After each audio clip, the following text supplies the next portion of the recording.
नमस्कार, मी रवींद्र पाटील आपल्या RP automobile मध्ये स्वागत करत आहे. आज आपण आपली इंजिन स्टीम वॉश आपण भरपूर व्हिडिओमध्ये इंजिन स्टीम वॉश वगैरे सांगत आहे. त्याबद्दल आपण थोडीशी माहिती घेऊ. आज आपण इंजिन स्टीम वॉशचं मशीन काय आहे ते दाखवत आहे. आपले हे मॅन मशीन कंपनीचं इंजिन स्टीम वॉशचं मशीन आहे. त्याला प्रेशर भरपूर आहे.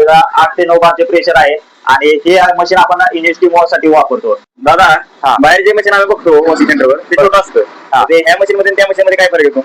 आता हे मशीन मॅन मशीन वरचं एकदम प्रोफेशनल स्टीम वॉशचं मशीन येतं, जे गाड्यांसाठी येतं. आणि बाहेरच्या दुकानात जे वापरतात ते घरगुती वापरासाठी असतं. हे असं असतं मशीन, छोटंसं मशीन असतं. हे पण टाचर कंपनीचंच आहे, पण याचा एवढा उपयोग गाडीसाठी होत नाही. आता इंजिन बघितलं जर आपण तर इंजिन भरपूर प्रमाणात खराब असतं, त्याचं प्रेशर खूप कमी असतं. त्यामुळे आपण ते प्रोफेशनल मशीन घेतलेलं आहे. आपण पहिलं ते छोटंच मशीन वापरायचो, पण त्यानं काम प्रॉपर होईना म्हणून आपण ते मॅन मशीन वरचं प्रोफेशनल मशीन घेतलेलं आहे. आणि याच्यात काय होतं, स्टीम वॉश मध्ये हे इंजिन वगैरे प्रॉपर निघलं जातं, तसं त्या मशीन मध्ये निघत नाही. हे बाहेरच्या वॉशिंग मध्ये आणि आपल्या वॉशिंग स्टीम वॉश मध्ये फरक आहे. आपलं स्टीम वॉश मुळे काय होतं, हे जे बॅटरीवर घाण बसलेली असते,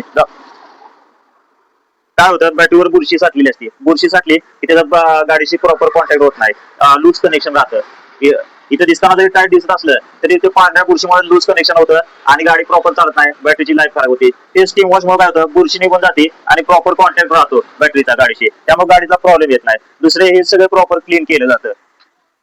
इकडे खास कळगे असतात, हा कोपऱ्यात असतो, तिथं कोपऱ्यात हात जात नाही, स्टीम जाते. स्टीम जर गेल्यामुळे काय नाही प्रॉपर क्लीन होतं. असं हे प्रॉपर क्लीन होतं. आणि हे जे सेन्सर वगैरे आहेत, आता हे कपलर बघा, हे कपलर मध्ये सुद्धा घाण जाऊन बसली असते किंवा बुरशी साठली असते, ते सुद्धा स्टीम मुळे निघून जाते. दुसरी, आपल्या गाडी रस्त्यावर चालत असते त्यावेळेस रस्त्यावर शेण, माती, चिखल वगैरे उडलेला असतो, त्याचा वास येत असतो. शेणाचा वगैरे असेल किंवा मेलेल्या जनावरांचे चितडे उडलेले असतील तर त्याच्या वास येत राहतो.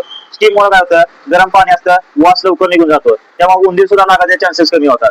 आता माझे बरेच कस्टमर आहेत ज्यांना उंदीर लागलेला आहे, त्यांना फक्त आम्ही स्टीम मारून सुद्धा त्यांच्या गाडीचे उंदीर लागण्याचं प्रमाण कमी केलेलं आहे. थँक्यू. आता छोटं मशीन वापरलं, छोटं मशीनचा तोटा काय होतं, ते असे जे कॉर्नर आहेत, हे बघा हा तो तिथला कॉर्नर आहे, तो तिथपर्यंत स्टीम त्यांची जात नाही. तसंच आपलं मोठं मशीन असल्यामुळे प्रॉपर तिथपर्यंत स्टीम जाते, प्रॉपर सगळं क्लीन होऊन जातं.